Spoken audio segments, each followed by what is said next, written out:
Retired Jagdeep Dahiya भी मेरे साथ हैं। सर, मैं ये समझना चाहती हूँ, एक तरफ प्रधानमंत्री नरेंद्र मोदी ने कहा कि कंसर्न था ये, औसत उम्र कम होनी चाहिए भारतीय फौज की। तो पहली चीज तो ये सर, मैं 62 से शुरू कर लूं या फिर 48 से शुरू कर लूं, 1948, 1962, 1965, 1971, 1999। तो ये जो हमने बांग्लादेश बना दिया, पाकिस्तान के 2 टुकड़े कर दिए, 65 में हराया, 71 में हराया, 99 में हराया, ये बूढ़ी फौज कर रही थी ये सारा काम। ब्रिगेडियर अश्विनी, ब्रिगेडियर जगदीप, माफ कीजिए। थैंक यू गरिमा जी,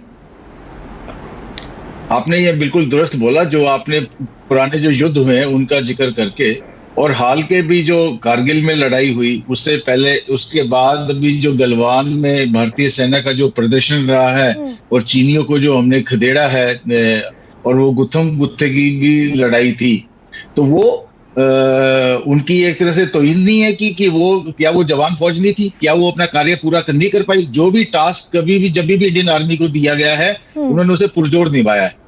हालांकि हम ये जो उम्र का घटाना, इंडियन आर्मी को यंग एज के लेवल पे ले आना, इसका हम स्वागत करते हैं और ये बहुत अच्छा एम है। लेकिन इसको होने में कोई तकरीबन 8-9 साल लगेंगे, क्योंकि हर साल 60,000 आदमी रिटायर हो रहे हैं, और 60,000 में से सिर्फ हम 40,000 भर्ती कर रहे हैं, जिसमें से हम 25,000 रिटेन करेंगे। तो आप इसका प्रोपोर्शन अपने आप और आपके दर्शक समझ सकते हैं। और और जो ट्रेनिंग का भी आपने जिक्र किया, उसमें भी इसका समय लगेगा। और ये जो 2 अग्निवीर के भारतीय सेना में जो उम्र कम करने का जो सिलसिला है, ये एम है, ये अच्छा एम है, हम इसको वेलकम करते हैं। लेकिन वो अगर आप, जैसा आपने जिक्र किया कि बिपिन रावत साहब ने बोला था, एक पैरेलल रूट चलना चाहिए, रेगुलर भर्ती भी होनी चाहिए, और साथ में ऑन एक्सपेरिमेंटल बेसिस ये टूर ऑफ ड्यूटी, आप 60,000 भर्ती करते हैं हर साल, उनमें से 10-15 हजार आप 10,000 आप अग्निवीर भर्ती कर लो और 50,000 रेगुलर भर्ती कर लो। तो इट was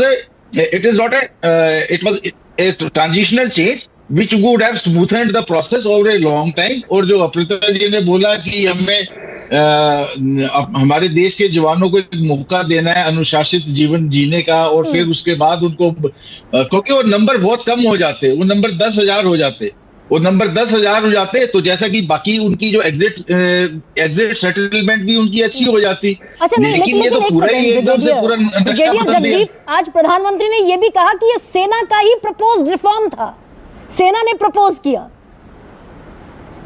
ये भी कहा आज। नहीं, सेना ने इसका नहीं, सेना का ने इसको जिस तरीके से इम्प्लीमेंट किया गया है, ये कभी भी सेना ने प्रपोज नहीं किया है।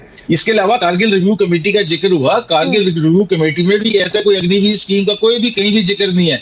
उसमें उस समय 2 मेजर रिकमेंडेशन थी एज के हिसाब से, कि भाई कमांडिंग ऑफिसर्स की एज को कम किया जाए। वो कमांडिंग ऑफिसर्स की एज का पूरा इम्प्लीमेंटेशन हो चुका है। आजकल जब हमने 20-20 साल की नौकरी में यूनिट कमांड करनी शुरू की थी, आज और पिछले 10-15 सालों से अभी दुनिया 14-15 साल की सर्विस में यूनिट कमांड कर रही है। उसके साथ उन्होंने टीथ टू टेल रेशो, कि भी हमारी जो लॉजिस्टिक सप्लाई चेन है उसको थोड़ा एफिशिएंट बना के, और जो वो टेल का जो पोर्शन है उसको कम किया जाए। कारगिल रिव्यू कमेटी की ये 2 थी, लेकिन ये तो बिल्कुल ही, जो हमें जहां तक अच्छी तरह से विश्वनाथ श्रोत्रों हमें पता है कि प्रेजेंटेशन हुई थी पीएफओ में कि भाई ऐसा हम एक प्रपोजल लाना चाहते हैं, तो उस समय एग्री हो गया। लेकिन बाद में जब डायरेक्शन आई, वो तो उन्होंने बिल्कुल ही जो रेगुलर भर्ती को बिल्कुल ही आउट कर दिया कि अब सिर्फ अग्निवीर रूट से ही भर्ती होंगे और रेगुलर कोई जवान भर्ती नहीं होगा। इसका सबसे बड़ा ड्रॉबैक क्या है ब्रिगेडियर जगदीप? ये टूर ऑफ ड्यूटी का प्रस्ताव सीडीएस ने दिया, और जैसा आप कह रहे हैं कि उन्होंने तो ये कहा था कि भाई 25% बाहर हो जाएंगे, 75% रिटेन हो जाएंगे। यहां पर उल्टा हो गया, 75% बाहर हो गए, 25% रिटेन हो गए। यंग बनाने का जो सेना को एक लक्ष्य है, मकसद है, वो 6 से 7 बरस में, बल्कि और भी ज्यादा वक्त में पूरा होता हुआ दिख रहा है। ड्रॉबैक ट्रेनिंग ड्रॉबैक है कि हम अनट्रेन्ड सोल्जर को खड़ा कर देंगे क्या दुश्मन के सामने, ये सबसे बड़ा ड्रॉबैक है।